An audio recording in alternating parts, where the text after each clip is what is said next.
On a winter's night in 1877, the city of Budapest seemed like any other European capital in the throes of transformation.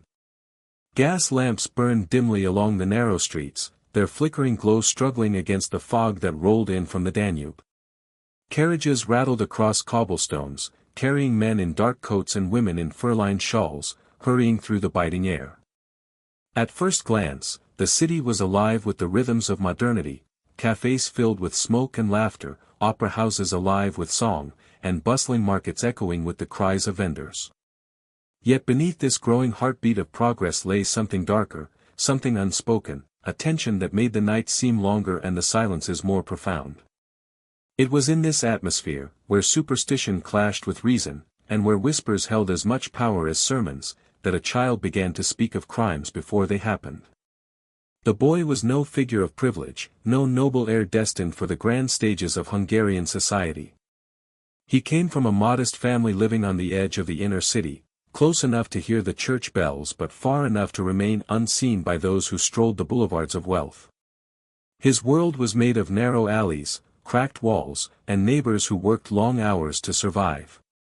By all accounts, he was unremarkable, frail, pale, with a thinness that made him look almost spectral even before the rumors began. Yet within him was something that would turn this ordinary existence into a tale of dread and fascination. It began with whispers. A woman murdered in her home, her body discovered in the early hours of dawn. While the city reeled from the brutality, neighbors spoke in hushed voices of the boy who, only days earlier, had described a scene eerily similar, the location, the victim's manner of death, even the approximate time it would occur. At first, it was dismissed as childish fantasy. Children invent stories. They hear fragments of conversations, stitch them together, and present them as their own. But then it happened again.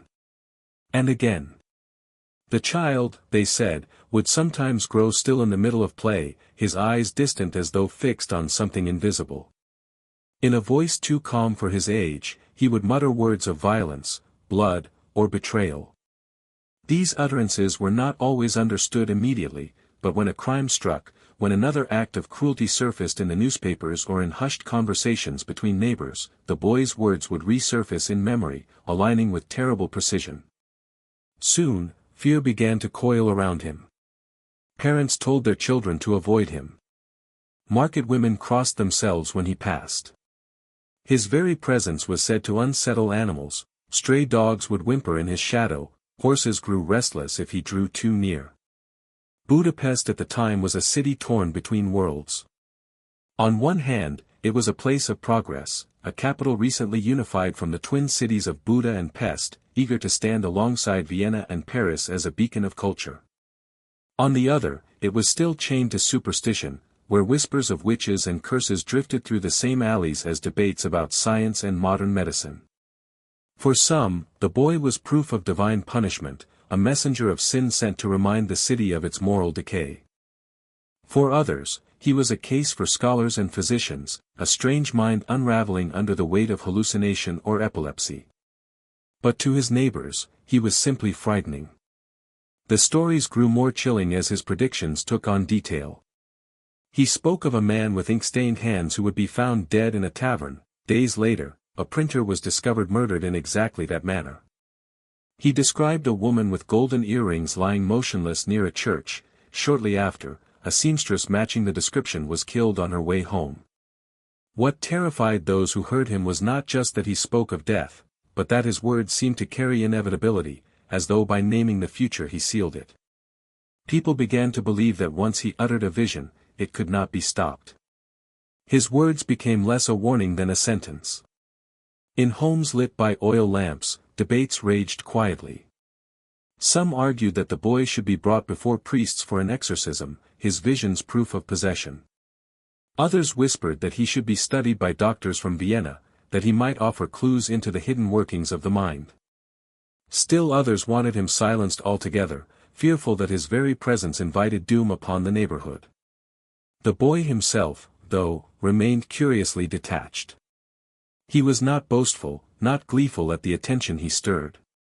Witnesses described him as weary, almost resigned, as though he carried a burden he could neither understand nor escape. Newspapers, too, began to take notice.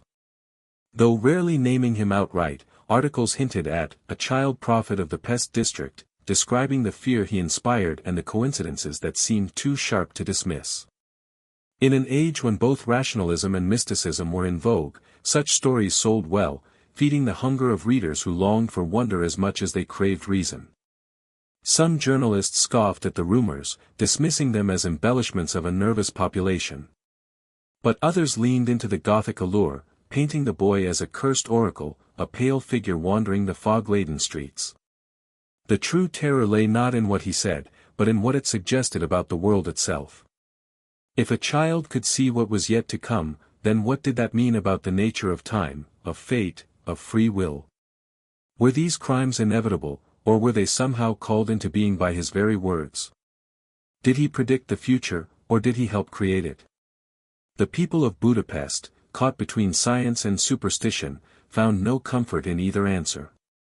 To them, the boy was not simply strange, he was dangerous, an unsettling mirror reflecting back the city's darkest fears. The first months of his notoriety set the stage for everything that followed. The boy, once ignored, became a symbol of dread.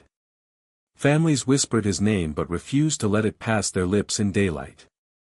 Mothers hurried their children indoors when he appeared at the end of the street. And yet, for all the fear he inspired, people could not look away. They listened. They remembered his words. And when those words came true, they shivered, wondering if Budapest itself had become cursed by the presence of a child who saw too much. In those early days, no one knew what to make of him. Was he a liar? A victim of illness? A prophet? A monster?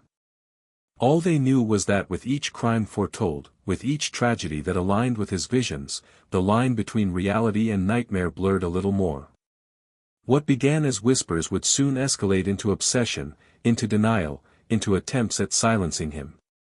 But in 1877, in those first nights when his words began to take shape, the city was introduced to a boy who would forever change the way they understood both crime and prophecy. The foggy streets of Budapest, already haunted by poverty and unrest, had gained a new and chilling presence.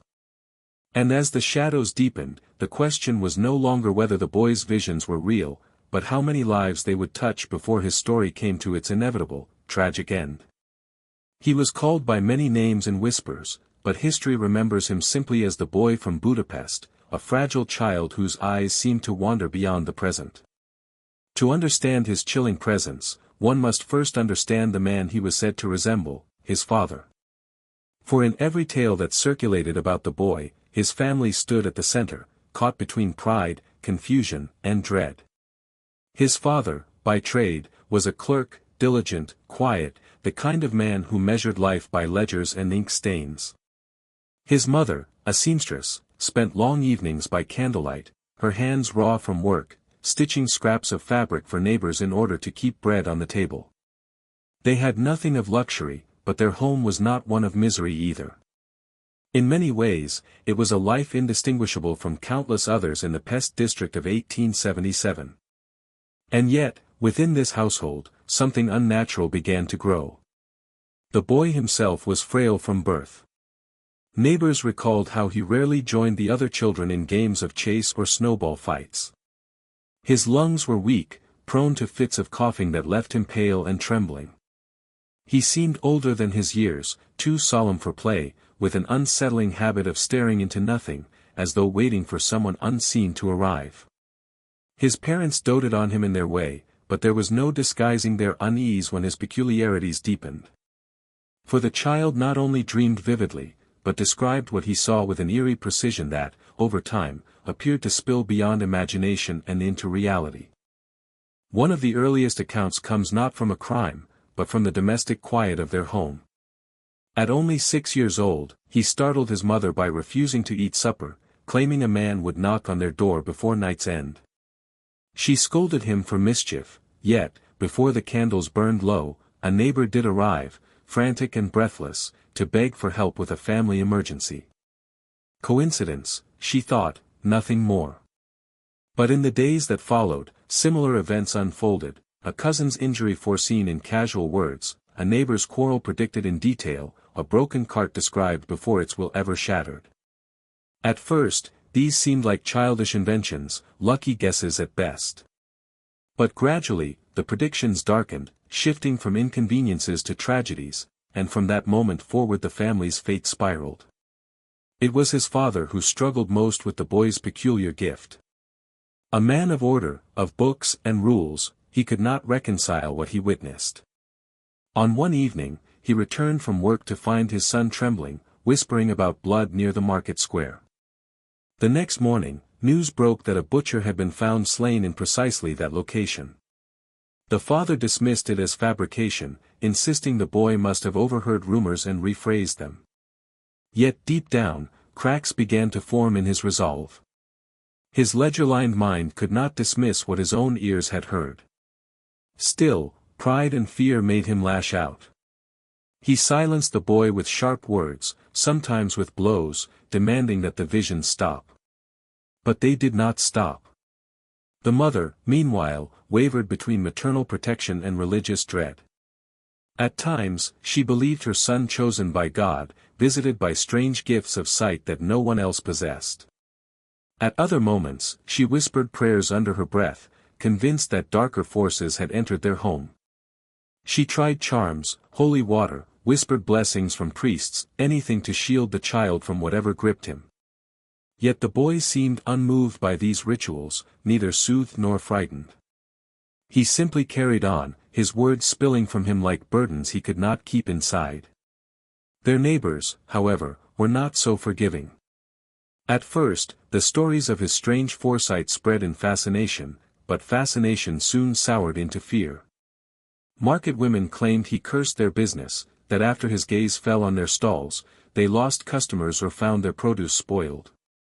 Children, once curious, now fled from him, whispering that he was touched by demons.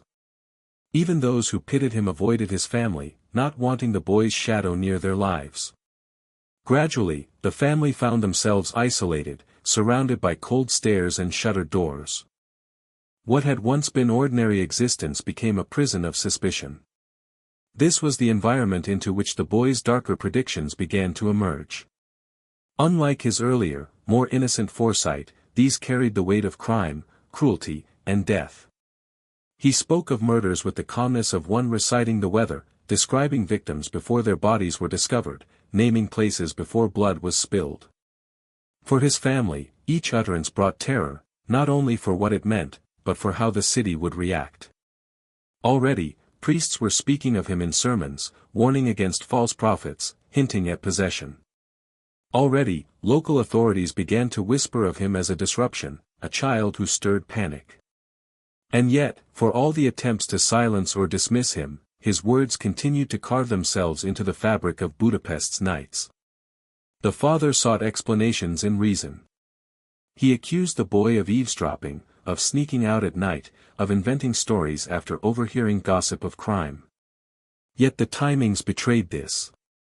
Often the predictions came before whispers reached the street, before ink dried on the papers that would eventually carry the news.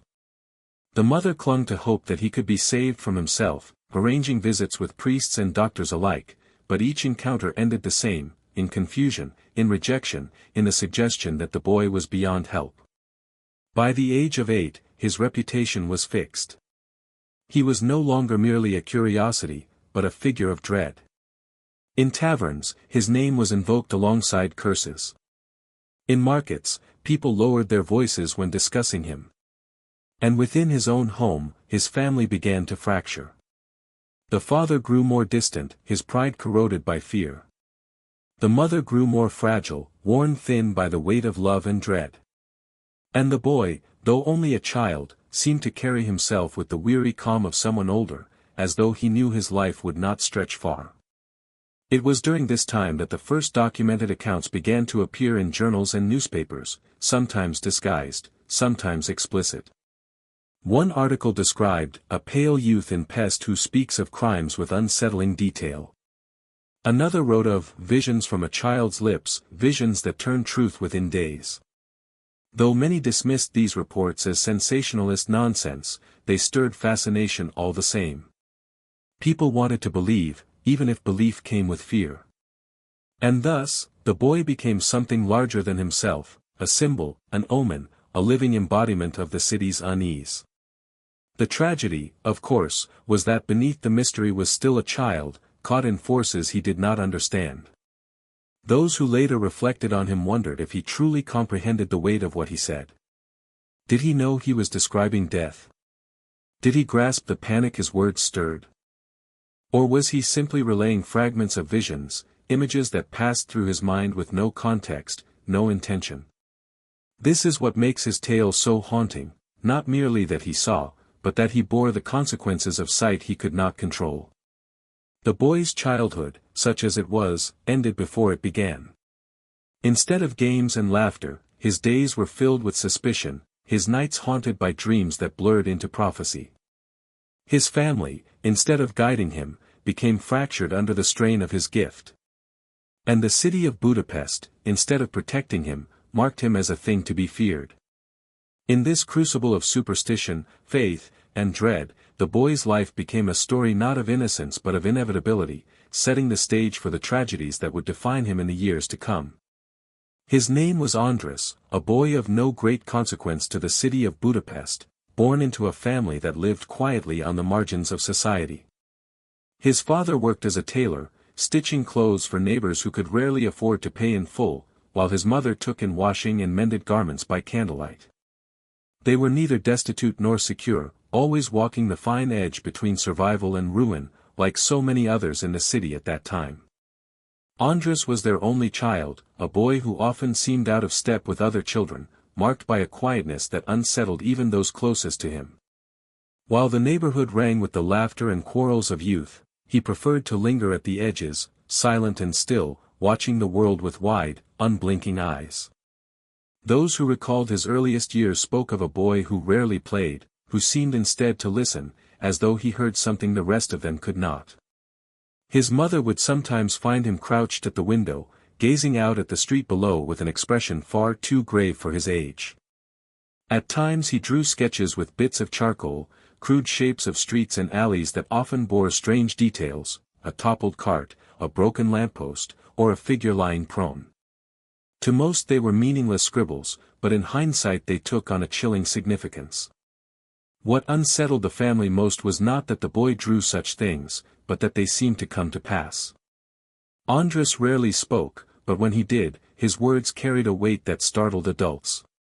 He might announce, with a flat certainty, that someone would fall ill, or that an accident would soon occur near the river. These statements, often dismissed as childish nonsense, became impossible to ignore when events unfolded as he had said. His father scolded him for speaking such things, fearful of attracting gossip or the disapproval of the church, but the boy never seemed to understand why his words were troubling. When pressed to explain, he would only stare, his eyes distant, and say that he saw it already. The neighbors, who at first considered him merely shy or peculiar, grew wary as stories circulated. A baker's wife claimed he had predicted her husband's broken wrist days before he slipped on icy stones. A carter whispered that the boy once described the loss of a horse in detail before it collapsed in the street. These accounts spread quickly in a city already attuned to superstition. To some, he was a cursed child whose words brought misfortune, to others, a strange vessel of divine warning. But whether people condemned him or marveled at him, few were comfortable in his presence. Even within his own family, unease grew. His mother, torn between fear and devotion, clung to the hope that her son's visions were harmless, perhaps even a gift from God.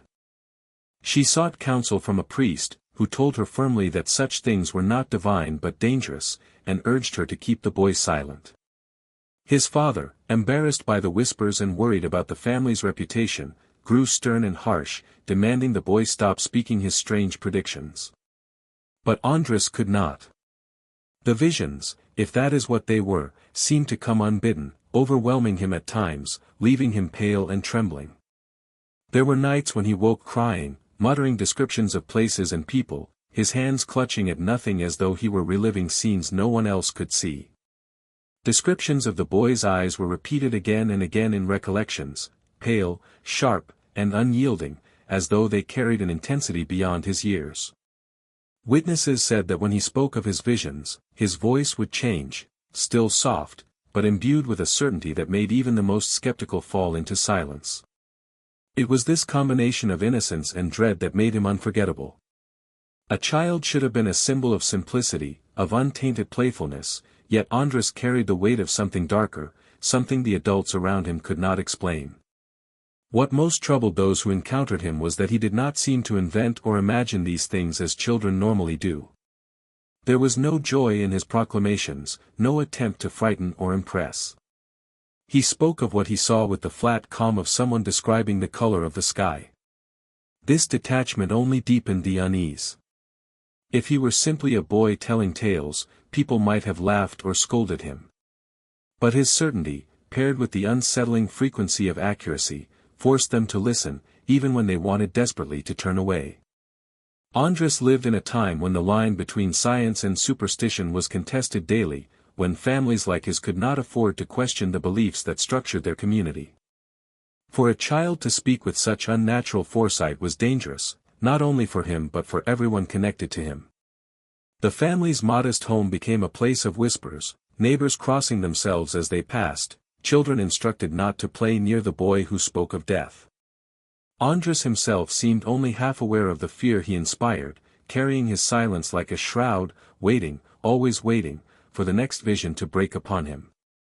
The first whispers of Andras's gift did not begin with grand proclamations of murder or citywide scandals. They began quietly, in moments so ordinary they could almost have been overlooked. On one cold morning in late winter, he tugged at his mother's sleeve as she prepared to leave for the market and told her not to take the eastern road. "The wheel will break," he said simply, his voice flat. She dismissed it as childish fussing, but when she later returned shaken and pale, she admitted she had seen a cart topple in that very spot, its wheel snapped in half, the horse sprawled helplessly on the stones. At first she convinced herself it was coincidence, nothing more. Yet when such incidents repeated, doubt crept in, gnawing quietly at her sense of reason. Soon after, the boy startled a group of children playing near the river by announcing that a fight would break out in the square before the church bells rang for evening. They laughed and ignored him, but later, just as the last light faded, a brawl between drunken laborers erupted exactly where he had said. Word spread quickly among the children and then among their parents. At first, neighbors chuckled at the thought of the strange boy with his odd warnings, but humor gave way to unease when the predictions grew sharper, more unsettling. One of the earliest accounts to unsettle the community came when Andras spoke of a stabbing in the marketplace. He described, days before it happened, a man with a scar across his cheek who would fall to a knife in front of a crowd. When the attack took place almost exactly as he had said, the gossip ignited. Men in taverns whispered about the boy, women at the well crossed themselves when his name was mentioned, and the local priest grew concerned enough to warn families against indulging what he called dangerous fancies. But the events themselves could not be ignored. Too many eyes had witnessed both the boy's words and their uncanny fulfillment. It was then that people began to watch him more carefully. They noticed the way he grew pale before speaking, as if seized by some unseen grip, his gaze distant, his hands twisting at his sides. Some swore his voice took on a hollow quality when he made his predictions, as though he were repeating something whispered to him by an invisible companion. The descriptions were vague at first, sometimes nothing more than a place or a time. But soon, as the weeks turned to months, the predictions became more elaborate. He described the sounds that would be heard, the clothing a victim would wear, even the exact expressions on their faces. And when these details came true, the dread surrounding him deepened. The reactions in the neighborhood were divided. There were those who believed he was touched by God, a vessel chosen to warn of sins before they happened. They argued he should be protected, even revered, for his gift was not one of ordinary men.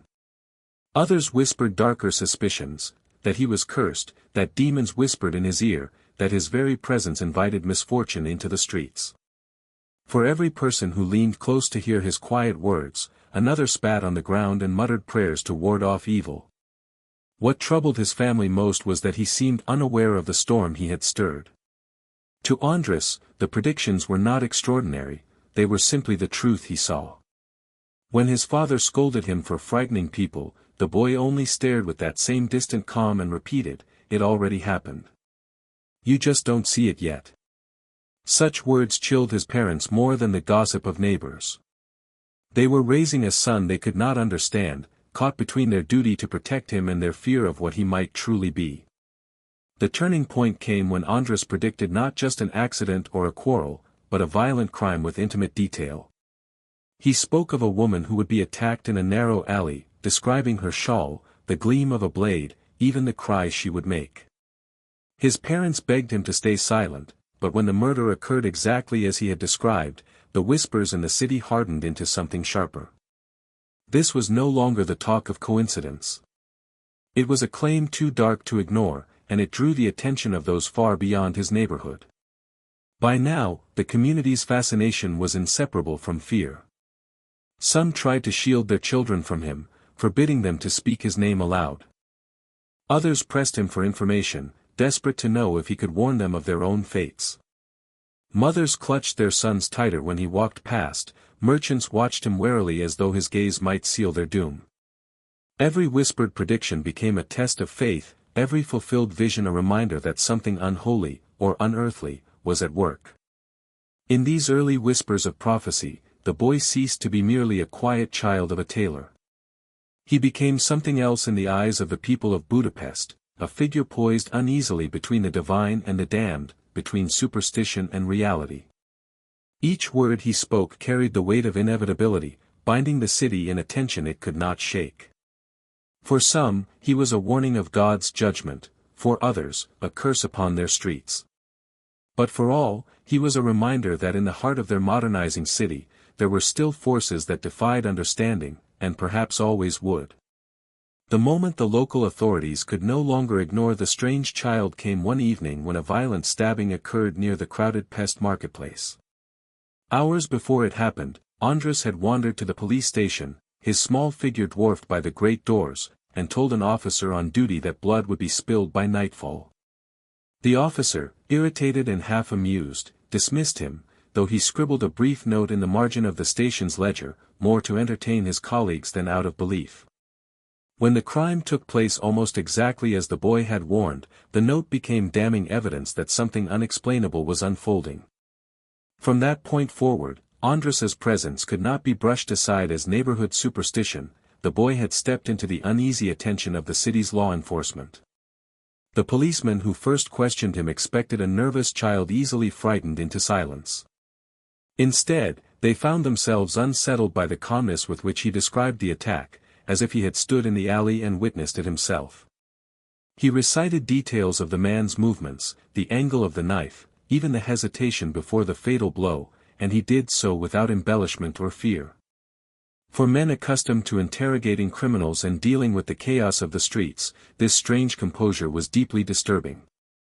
A few scoffed and insisted the boy had heard rumors in advance, but others were not so sure.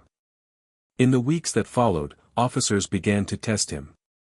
They asked leading questions, withheld information, and even lied to him, hoping to expose trickery. Yet time after time, the boy spoke of things he should not have known, and in several cases, crimes unfolded just as he had said. There are scattered mentions in private police reports of officers consulting him before their patrols, not publicly but in whispered exchanges, as though ashamed of their reliance on a child. Some claimed his warnings helped them prevent minor incidents, though these successes were never officially recorded. To admit such a thing openly would have risked ridicule, or worse, accusations of superstition corrupting the authority of the law. Among the police force, opinions were bitterly divided. There were men who believed Andres could be a tool, a means of outmaneuvering criminals and securing prestige for the department. If he could predict violence before it occurred, perhaps they could finally stay one step ahead in a city where crime often thrived in the shadows. Others, however, regarded him as dangerous. They muttered about witchcraft, about the devil's influence, about the boy being an omen rather than an ally. For them, every prediction was not a gift but a taint, proof that he was somehow complicit in the horrors he described. The boy's interactions with the police quickly became a subject of gossip. In taverns, men swore that officers were keeping him hidden away, questioning him in secret. Mothers whispered that the authorities would soon drag him from his home to use him like a puppet. Rumors took on a life of their own, and in a city already divided between faith and doubt, they spread like fire. The police themselves seemed unwilling to issue a clear stance. To admit they consulted the boy was to undermine their own credibility, to deny him entirely was to ignore the growing mountain of testimony. Thus, they hovered in silence, caught between desperation and denial, leaving the boy to drift between usefulness and suspicion. For Andres himself, the intrusion of the police into his life marked a new stage in his isolation. Until then, he had been the subject of local whispers, but now he was being pulled into the gaze of power. Officers arrived at his family's door unannounced, their boots heavy on the wooden floor, their questions sharp. His father resented the intrusion, furious that their home was becoming a spectacle, but his mother feared worse, that resisting the authorities would only brand them guilty of something they could not name. Andres, however, appeared indifferent. He answered questions when they were asked, gave warnings when visions seized him, and then fell silent again, as though detached from the consequences. There were officers who confessed privately that the boy haunted them. One wrote in his notebook that whenever he left the child, he felt as though he had walked away with a shadow at his heels. Another admitted that he dreamed of the boy's pale eyes staring into him long after their meetings ended. To men hardened by years of chasing thieves and quelling riots, such confessions were shameful, yet they were shared in hushed tones nonetheless. The boy seemed to erode their certainty, leaving them doubting not only him but themselves, as if they had crossed into a world where reason no longer held firm. The relationship between the boy and the police force remained strained, never fully one of trust. He was both an asset and a threat, someone who could not be ignored yet could never be embraced. Each prediction drove the wedge deeper, for the more accurate he became, the more unbearable the questions grew. Was he simply seeing what others could not, or was he somehow bound to the violence itself? Could they afford to believe him, or was their belief making them complicit in something unnatural? This uneasy entanglement left a scar on the institution itself. For a time, the Budapest police carried with them an unspoken awareness of the boy, whether or not his name was mentioned. He became a ghost within their ranks, a presence acknowledged in silence, feared in secrecy, and denied in public. And though Andres was only a child, his shadow stretched across the authority of grown men, making them feel as though they were not the ones in control of their city. In the end, that was perhaps the most unsettling truth of all, that power, in all its uniforms and offices, could be shaken by the quiet words of a boy who simply described what he already saw. As the strange accounts of Andres spread beyond his immediate neighborhood, the city began to react with mounting fear, suspicion, and desperate attempts to control the narrative. Churches grew restless at the whispers reaching their doors. From the pulpit, priests denounced the boy in fiery sermons, warning their congregations that such a child was not blessed but cursed, not guided by divine light but ensnared by the devil. They declared his visions to be temptations meant to lure good Christians away from faith and toward superstition. Parishioners were told to shun him, to keep their children at a distance, to refuse his family their custom, and above all never to repeat his words as truth. In a city where the church held great sway over daily life, these condemnations fell like hammer blows upon the family's fragile existence. The boy's parents found themselves crushed between competing forces. On one side were the whispers of neighbors who could not deny the eerie accuracy of his predictions, and on the other the stern, unyielding authority of priests branding their son an abomination. His father, a devout man, struggled to reconcile his faith with his child's strange gift. Each new prediction seemed to drive him deeper into despair, for with every fulfilled vision he felt further convinced that sin or sorcery must be involved. He began to insist upon long prayers before every meal, forced Andres to sit through hours of scripture readings, and even consulted with a visiting priest about the possibility of exorcism. His mother, though equally frightened, clung to the faint hope that her son might still be guided by God. She wept at the thought of him being condemned, torn between her church and her love for the child she had raised. In the neighborhood, the atmosphere thickened with hostility. Parents hissed at their children to cross the street when the boy appeared. Shopkeepers turned away his family with muttered excuses about debts unpaid. In dark corners, whispers grew crueler, that the boy did not merely predict crimes but somehow caused them, that his visions were invitations for evil to step into their city. Some claimed to have seen him fall into trances, muttering to invisible figures, others insisted he had been born under a cursed star, doomed from the beginning to bring ruin. As fear intensified, so too did cruelty. On more than one occasion, stones were thrown at his family's windows late at night. Anonymous notes appeared on their doorstep, scrawled with warnings to leave the district before worse befell them. What struck those closest to him most deeply was the transformation they saw within Andras himself. Once merely quiet, he became increasingly withdrawn, as though retreating into himself to escape the weight of eyes constantly watching. When visions came upon him, he no longer whispered them timidly, he sometimes shouted them, trembling violently, his body racked as if seized by fever. His mother described nights when he would wake screaming, clawing at the sheets as though trying to push away the images in his mind. She would cradle him until his trembling subsided, but by morning, he would again fall silent, gazing at the floor with an expression too heavy for a child's face. The more the priest spoke against him, the more the people around him recoiled. A terrible paradox emerged: the accuracy of his predictions, which might have made him seem trustworthy, only deepened suspicion. If he knew the future so clearly, surely it must be because he was in league with dark forces. If he foresaw murder, perhaps it was because he was tied to the murderer himself. The thought was irrational, yet in a city teetering between superstition and modernity, reason faltered under the weight of fear. The boy was no longer simply an oddity or even a danger, he had become a symbol of everything that unsettled the fragile order of their world. The pressure on his parents became unbearable. His father grew harsh, sometimes striking the boy in desperate attempts to silence him, convinced that fear and discipline might break the hold of whatever unseen force guided him. His mother, caught between love and dread, tried to shield him, though even she began to avoid looking directly into his eyes, unable to shake the feeling that they saw things beyond the reach of human sight. At the urging of the church, she sought holy water, blessed charms, and prayers whispered over him at night. None of it brought peace. The visions continued. Within this turmoil, Andras himself seemed both victim and stranger.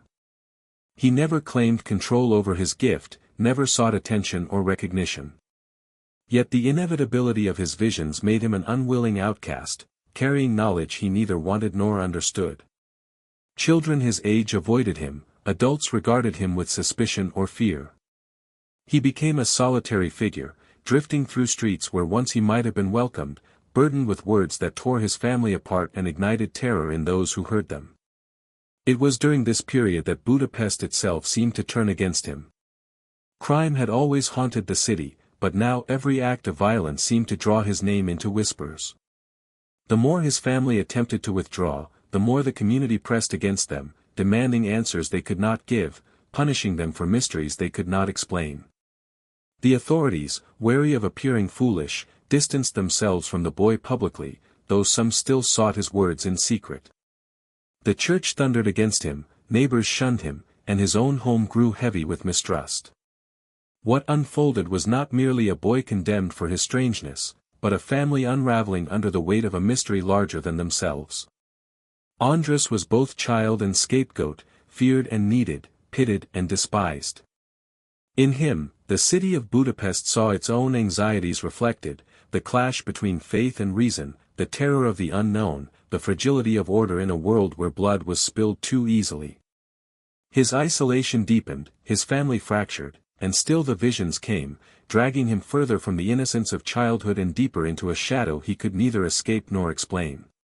The doctors who had once dismissed the boy as a case of nerves or childish imagination began to take notice when the consistency of his predictions grew undeniable. Yet even then, their language was cautious, cloaked in theories that kept the mystery safely at a distance. Some physicians described him as a victim of epileptic seizures, insisting that the violent tremors which sometimes accompanied his visions were the true explanation. In their view, the vivid dreams he reported were nothing more than hallucinations brought on by neurological misfiring. Others pointed to a condition they called hysteria of the nerves, a fashionable diagnosis of the late 19th century, which conveniently explained away anything too strange to fit within the rigid walls of rational medicine. But those who had seen him in the moments of trance, who had heard the words fall from his lips and then watched them unfold in reality, were left uneasy by these dismissals. The Church clung to its own explanations with fierce determination. Priests and theologians declared that the devil worked through him, feeding him scraps of forbidden knowledge to spread chaos. His visions were not to be trusted, they warned, for they were temptations leading souls into despair and away from the light of salvation. They ordered prayers of protection over families, carried holy water to sprinkle on their doorways, and warned parishioners against even speaking his name aloud. But in private, the same clergy argued among themselves, their fear betraying the weakness of their certainty.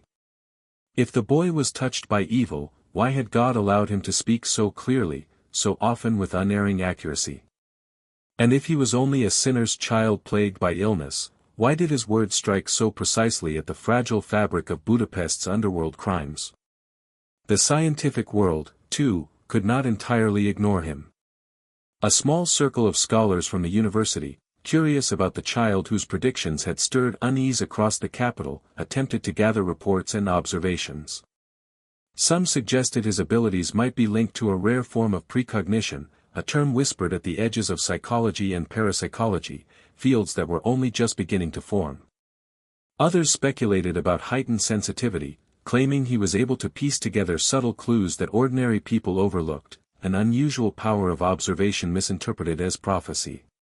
But even these cautious explanations faltered under the sheer strangeness of what was reported. No observation of a trembling handprint on a door, no overheard whisper in a tavern, could possibly account for the chilling clarity with which he foresaw blood, location, and time, sometimes days before an act occurred. What emerged in this period was less an agreement on what Andras was, and more a competition of worldviews. Each institution, church, science, medicine, sought to claim the narrative, to define him in terms that preserved their authority. To admit the possibility that he was truly glimpsing the future would mean that the city, and perhaps the world, was not entirely knowable, that forces beyond reason shaped human lives.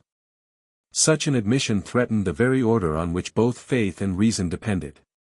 And so, each camp tried to bend the boy's story into its own framework. Yet beneath the surface, all remained unsettled, for none could explain why his visions so often came to pass. For the boy himself, these attempts at explanation were of little comfort. He did not understand the words epileptic fits or hysterical neurosis. He only knew that when the images came, they invaded him without mercy, leaving him trembling, his chest aching with the weight of things he wished he had not seen. He heard himself discussed in whispers, treated as a specimen, condemned as a sinner, or dismissed as a curiosity. But none of these voices lessened his burden. If anything, they deepened his sense of alienation, for he could see clearly that the world was more interested in labeling him than in understanding the terror he endured. Among ordinary citizens, the boy's reputation shifted with each retelling. To some, he was proof of the city's corruption, a divine punishment made flesh. To others, he was a liar, his so-called predictions a clever trick born of coincidence and rumor.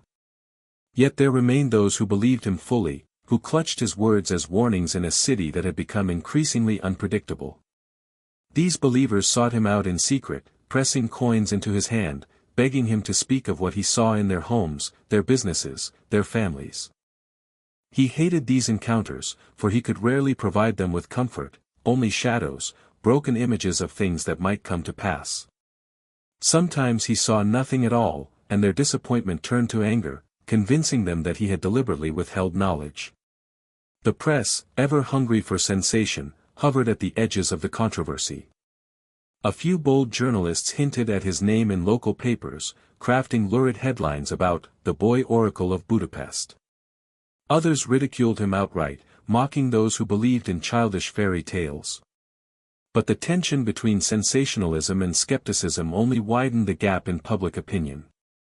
In cafes and market squares, arguments flared: was he a charlatan, a victim, a prophet, or something far darker?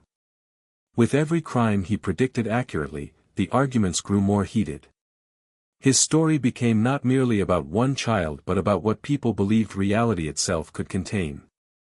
Perhaps the most disturbing theory came from those who stood at the edges of society, the spiritualists and occultists who were gaining popularity in the late 19th century. They saw in the boy proof of their own claims, that the veil between worlds was thin, and certain souls were chosen to glimpse through it. Some whispered that he was channeling the voices of the dead, restless spirits trying to warn the living. Others believed he was a medium in the truest sense, a vessel through which forces beyond human comprehension sought to reveal themselves. These interpretations, while dismissed by both church and science, carried their own dangerous allure. For if the boy truly was in contact with something beyond, then who, or what, controlled the visions he suffered? And so, the city of Budapest found itself divided. Each explanation carried weight, but none resolved the mystery. Was he sick, cursed, gifted, or simply misunderstood? The lack of certainty only heightened the fear that surrounded him. It was not merely the boy's predictions that haunted the city, but the inability to explain them, the vacuum of knowledge in which rumor and superstition thrived. The boy remained at the center of this storm, silent more often than not, his eyes downcast as though he carried an invisible burden. Around him swirled the voices of priests, doctors, scholars, journalists, and mystics, each trying to claim him, none willing to admit defeat. In their struggle, his humanity was nearly lost. He became less a child than a question, a mirror reflecting the anxieties of a society caught between the waning shadow of superstition and the dawning light of modern science. And still, even as arguments raged, the crimes continued, and his visions persisted.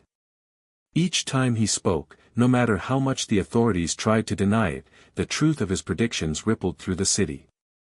Attempts to explain him had failed, leaving only a chilling awareness: whatever force was at work, it was not bound by the categories of medicine or the decrees of the church. It was something deeper, something that resisted every effort to name it, as though reminding Budapest that there were mysteries that refused to be conquered by reason.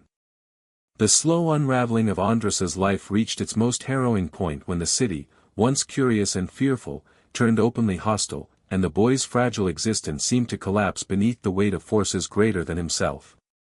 His parents, already broken by shame and exhaustion, found themselves unable to shield him from the storm. Rumors no longer confined themselves to whispers in taverns or muttered warnings in church pews. They spread through the streets like wildfire, painting the boy not as a child but as a threat, an omen, a curse incarnate. When crimes occurred, no matter how distant from his family's quarter, suspicion circled back to him. Each murder seemed to echo his visions, and whether or not he had spoken of it in advance became irrelevant. In the minds of many, András was inseparable from the violence. His father, once a stern and devout man, grew increasingly distant, leaving the home for long hours, sometimes never returning until dawn.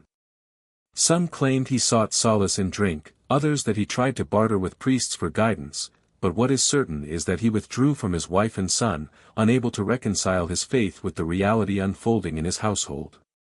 His mother, weary and pale, continued to cling to her son with desperate tenderness, but even she was crushed by the relentless isolation imposed upon them. Neighbors stopped answering her greetings, and the doors of shops that once welcomed her now remained closed. The family, ostracized and humiliated, shrank into the dim corners of their home, relying on dwindling savings and the mercy of relatives who visited less and less frequently. Inside the house, the atmosphere grew unbearable. The boy spoke less, but when he did, his words carried the weight of doom. He would wake in the night with screams that tore through the silence of their street, describing visions of knives glinting in alleyways, of women's cries echoing in courtyards, of men slumped in pools of blood. His mother tried to hush him, but the walls were thin, and neighbors heard. Each scream confirmed their darkest fears, that he invited darkness into the district, that his very presence called violence into being. Soon, those same neighbors began to petition the authorities, demanding that something be done. Officials, caught between ridicule and unease, found themselves in an impossible position. They could not acknowledge the boy's visions publicly without appearing superstitious, yet they could not ignore the rising panic either. Some secretly hoped the family would leave Budapest, sparing them further scandal. Yet the family remained, too poor to flee, too rooted to abandon what little they had. This stalemate only deepened the resentment around them. The turning point came when one of his visions struck too close to the heart of the city. He described a killing that would take place in a busy market, predicting the precise stall and even the victim's clothing. When the murder unfolded exactly as he had described, the story spread with explosive force. Crowds gathered outside his home, shouting curses, demanding that the boy be taken away. Stones shattered against the wooden shutters, curses rang out, and the family cowered inside, their home no longer a refuge but a besieged prison. After that night, Andres seemed to retreat entirely from the world. He wandered the dim rooms in silence, eyes downcast, speaking only when visions forced their way out of him. His body grew thinner, his face gaunt, as though each prophecy consumed a piece of him. His mother described him as half alive, trapped between the world of the living and some shadow realm that claimed him whenever the visions descended. She confided to a sympathetic cousin that she sometimes wished he would stop breathing, just to be freed from the torment that consumed him. Isolation took its toll in other ways. With no friends, no school, and no place in the community, the boy grew alien even to himself. His silence, once shy, became heavy and impenetrable. He avoided mirrors, turning his head when his reflection caught him. He flinched from touch, even from his mother's hand. Sometimes, he would sit for hours in a corner, whispering words too low for anyone to understand, his lips moving as though in conversation with someone unseen. His mother feared he was slipping into madness, yet she dared not seek help, for to admit his condition was to risk further persecution. The wider city, meanwhile, seemed content to let the boy and his family rot in obscurity, though they remained obsessed with his legend. Gossip painted him alternately as a sorcerer, a cursed prophet, or a boy possessed. Some whispered that he had been taken in secret by officials and locked away in an asylum. Others claimed he had fled across the countryside, pursued by priests. In truth, he remained in the same small home, wasting away under the crushing weight of rejection. The collapse of his life was less dramatic than the stories told, it was slow, suffocating, a steady narrowing of his world until only shadows remained. What haunted those who still remembered him years later was not only the cruelty he suffered but the sense of inevitability that clung to his decline. It was as if his own life had become one of his predictions, unfolding toward a tragic conclusion no one could prevent. Neighbors who had once mocked him admitted, long after the fact, that they sometimes saw him in the street at dusk, wandering alone, his figure frail and spectral, as though he no longer belonged to the living. They would avert their eyes, unwilling to meet his gaze, fearing what they might see there. The collapse of his place in the world was mirrored by the collapse within his family. His father disappeared entirely from accounts after a certain point, swallowed either by shame or drink. His mother, aged beyond her years, was seen wandering markets with her head covered, speaking rarely, her face pale and withdrawn. The house that once echoed with a child's footsteps became a silent, suffocating tomb. In that silence, the boy's visions continued, but now they were his alone, gnawing at his mind without the release of speech. It was said that, toward the end, he would not even share them with his mother. He kept them locked inside, muttering to himself in the corners, his eyes glazed with images unseen by anyone else. The city eventually turned its back on him, tired of the scandal, eager to move on. But those who had been close to the family, who had seen the slow disintegration firsthand, carried the memory of it like a wound. They spoke of a child consumed by a gift, or curse, that offered no peace, a boy abandoned by church, by science, by neighbors, and finally by hope itself. His collapse was not sudden but relentless, the gradual erasure of innocence until nothing remained but a shadow. In this stage of his life, Andras no longer stood as a mystery to be explained but as a tragedy to be endured. His isolation had stripped him of voice, his family of strength, and his city of compassion. The boy who had once been at the center of fearful fascination was reduced to a hushed story, a name spoken only with unease, as though remembering him might invite his visions back into the present. What was left was not resolution but a haunting silence, the kind that follows when a life has been crushed under forces no one dared to understand. When the boy's voice finally fell silent, Budapest seemed to breathe a cautious sigh of relief, though the traces of his presence lingered like a stubborn shadow. His family, broken and diminished, slipped into obscurity, and for a time the city pretended that he had never existed at all. Yet the absence of his predictions did not erase the memory of them, nor did it soften the unease that had seeped into the streets during the years he was whispered about. People remembered too clearly the accuracy of his words, the crimes foretold with a detail that mocked coincidence. And though the boy was gone from their daily lives, his image clung stubbornly to their collective imagination. It was said that for years afterward, whenever a particularly gruesome crime occurred, someone would mutter, "The boy would have seen this." It became a phrase, a shorthand reminder that Budapest had once housed a child who could predict blood before it was spilled. The authorities worked quietly to smother his memory. No records were formally kept of the predictions, no official acknowledgement was ever made of his involvement in investigations. For the state, admitting such a case had weight would have meant endorsing superstition at a time when Hungary was struggling to present itself as a modern European power. Instead, officials pretended indifference, while privately ensuring that talk of him did not spread too far beyond the city. Reports that surfaced in newspapers were swiftly buried, and those who spoke too boldly about him were dismissed as storytellers chasing sensation. This deliberate silence created a strange paradox: the more the city tried to forget him, the more his legend rooted itself in the private conversations of ordinary people. In households across Budapest, his name became a forbidden subject, one that parents used as both warning and caution. Children were told that if they wandered too far at night, they might find themselves haunted by the boy who saw death. For some, he became a boogeyman figure, a tale to frighten the young into obedience. For others, he was remembered more sympathetically, as a boy cursed with knowledge no child should bear. Either way, he remained in the fabric of the city's folklore, lingering in the stories told in low voices when the lamps burned low. The church, for its part, seized the aftermath as proof of its own authority. In sermons, priests proclaimed that the boy's downfall was evidence of the dangers of giving ear to darkness. They portrayed him not as a victim but as an example, a cautionary tale to reinforce obedience. In this telling, he was a child who had invited evil, who had served as its vessel until it consumed him entirely.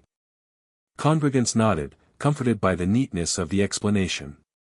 Yet even as they repeated the words, many could not banish the image of the frail child, pale and trembling, uttering visions that had come true time and again. The Church's version of events smoothed over the terror but never erased it. Within the academic world, silence also prevailed, though not from certainty. The handful of scholars who had taken interest in the boy found their inquiries discouraged. Records disappeared, witnesses retracted their accounts, and official institutions quietly denied that such a case had ever been investigated. But in private letters and diaries, traces of their fascination remained. Some noted that the boy's visions could not be dismissed as mere hysteria, that too many testimonies aligned. Others wondered if the child had revealed something uncomfortable about the boundaries of human perception, something neither religion nor science could explain. These writings, rarely intended for the public, suggest that the boy was never fully forgotten among those who had seen him firsthand. Rather, he became a troubling memory, one best left unspoken yet never truly dismissed. For the city itself, the silence was both a shield and a wound. People tried to push forward, to frame his story as a strange episode from a superstitious past. But the psychological impact endured. Residents who had lived near the family recalled the way the street had changed when fear surrounded the boy, how shops had shuttered early, how windows had seemed to close against the night. Some confessed, much later in life, that they carried guilt for the way the family had been treated, for the stones thrown, the curses shouted, the food withheld. Yet guilt, like fear, was rarely spoken aloud. Budapest, eager to modernize, had no room for stories that blurred the line between superstition and truth. Still, legends have a way of surviving where history refuses to write them down. In the decades that followed, stories of the boy resurfaced in surprising ways. Folklorists collecting tales in the early 20th century noted references to a child prophet who had lived in the capital, though the details were already changing, his age shifting, his predictions exaggerated, his end rewritten into darker myths. In some accounts, he had been taken by the church and burned in secret, in others, he had vanished into the countryside, wandering like a ghost who still appeared to warn of bloodshed. Each retelling carried fragments of the truth but twisted them into something more palatable to memory, not the mundane suffering of an isolated child, but a figure half real, half legend, embodying the city's anxieties about crime, faith, and the limits of knowledge. The family itself disappeared into obscurity, their fate uncertain. Some claimed the mother died of grief, others that she relocated to the countryside and lived quietly until her death. The father was said to have vanished altogether, his name slipping from records as though erased by shame. Andras, the boy at the center of it all, was remembered not for his final days but for the aura of dread that surrounded him. In the city's memory, he was frozen in childhood, eternally trembling, eternally whispering warnings no one wanted to hear. What remained, in the end, was silence, yet a silence filled with unease. His story became one of those episodes in history that lingers precisely because it is never resolved. The absence of official recognition only deepened its grip on imagination. By refusing to speak of him, the city ensured that he became myth, woven into its darker folklore. Budapest moved forward, but always with a faint shadow at its back, the memory of a boy who had seen too much, who had spoken too clearly, and who was punished for both. For those who tried to recall him years later, the most haunting detail was not his words but the way the world around him had crumbled. He had been a child, and yet he bore the weight of dread that adults could not bear themselves. His collapse mirrored their own collapse of certainty, exposing fault lines in both faith and science. The aftermath of his life was not just the erasure of one boy's story, but the quiet acknowledgement that some mysteries cannot be neatly buried, that they return in whispers and linger in the spaces history leaves blank. They say that when a story ends in silence, it never truly ends at all. Such is the legacy of the boy in Budapest who saw crimes before they happened. His name, once murmured with dread, eventually faded into the dust of forgotten years, but the echo of his visions refused to die. To this day, no single explanation has ever been accepted, and so the mystery lingers, haunting like the faint scent of smoke long after a fire has burned out. What remains are fragments, conflicting accounts, suppressed documents, whispered recollections, woven together into a tapestry of possibility, each thread suggesting a different truth, none complete enough to quiet the unease.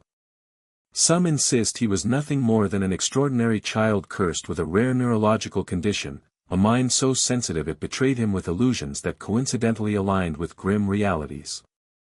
Epilepsy, hysteria, dissociation, all are words that have been used to rationalize his life, to contain what cannot be contained. But if his visions were mere products of a disordered brain, how then did they strike with such uncanny accuracy? Skeptics argue that memory distorts, that witnesses exaggerate, that hindsight reshapes events until prophecy seems inevitable. Perhaps the boy's words were vague, and it was only after the crimes unfolded that people fit them to reality. Yet this explanation, though neat, falters against testimony describing precise details, the color of a victim's dress, the location of a murder, the very hour it would occur. Too exact to dismiss, too disturbing to embrace. Others cling to faith as their shield, convinced that what moved within him was not divine but infernal. To them, the boy was proof of the devil's cunning, a vessel chosen to spread terror, tempting the faithful into confusion. His collapse, his isolation, his suffering, all fit the pattern of possession as the Church warned. And yet, for all its certainty, this explanation raises its own questions. If evil worked through him, Why did his words so often bring warnings that could have saved lives? Why not lies, why not chaos? Why truth so sharp it left the city shaken? To condemn him as merely damned is to overlook the possibility that his burden was not his choice, that his torment was as much a punishment as his so-called gift. Then there are those who saw in him a glimpse of something stranger still. The late 19th century was a time of both skepticism and fascination with the occult, and within that strange crossroads, whispers arose that the boy was a medium. That he did not see the future at all, but voices of the dead spoke through him, guiding him toward crimes not yet uncovered but already etched into fate. Others argued he was part of a phenomenon only dimly understood, that some human minds, rare and fragile, could slip into the currents of time itself, catching fragments of what was yet to unfold. A dangerous gift, if gift it was, for to see such things is to be trapped between what is and what must be. Perhaps he was a victim of that cruel in-between, a boy unable to endure the burden of knowledge that no child should bear. As the decades turned into centuries, the boy's story blurred, shifting from memory into legend. Folklorists in Hungary noted references to a pale child who dreamed of knives, or a prophet of the streets who predicted blood. His name changed, his age varied, but the essence of the tale persisted. In one version, he was taken by priests and disappeared into a monastery, never seen again. In another, he died young in a fever, his final words a prediction of his own end. In darker retellings, he wandered the streets until he wasted away, a ghostly figure seen at dusk near the Danube. Each telling added distance, yet each kept alive the unease that once gripped Budapest, the notion that for a brief moment, a child among them had pierced the veil of time and glimpsed what should not have been seen.